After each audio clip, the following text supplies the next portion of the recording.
Et comme la Saône-et-Loire, plusieurs départements effectivement ont déclenché eux aussi le plan grand froid. En quoi ça consiste? On en parle dans les éclaireurs avec vous, Fanny Feinkleider. C'est la préfecture en fait qui prend cette décision. Exactement, c'est un dispositif gouvernemental qui est donc ensuite développé au niveau départemental par les préfectures et qui vise en premier lieu à protéger les personnes les plus vulnérables, c'est-à-dire les enfants en bas âge, les personnes âgées, les personnes isolées, sans domicile, les malades chroniques. Voilà, ce genre de personnes, les protéger de quoi? Eh bien, des risques liés à ces températures très faibles, risques sociaux et sanitaires, par exemple les conséquences d'une chute, l'hypothermie, les injures ou encore parfois eh bien, les intoxications au monoxyde de carbone lorsque les chauffages sont mal réglés.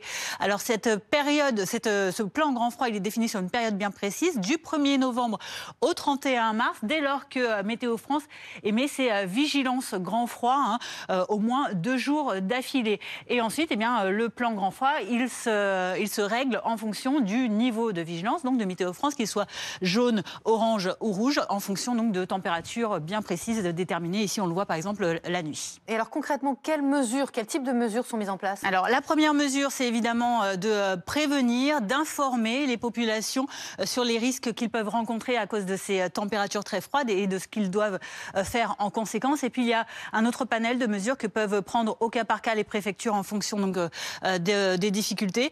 Par exemple, de renforcer les capacités d'accueil de jour ou encore d'augmenter les capacités d'hébergement d'urgence la nuit, par exemple dans les écoles, les gymnases, les salles municipales.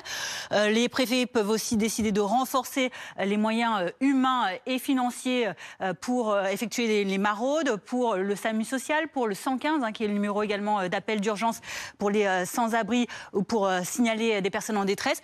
Et puis, il peut aussi être décidé, par exemple, de réorganiser des services dans les hôpitaux, dans les centres de santé, pour pouvoir là aussi accueillir les personnes qui ont besoin de soins de suite, par exemple, après des chutes ou tout ce qui est lié au froid. Merci beaucoup.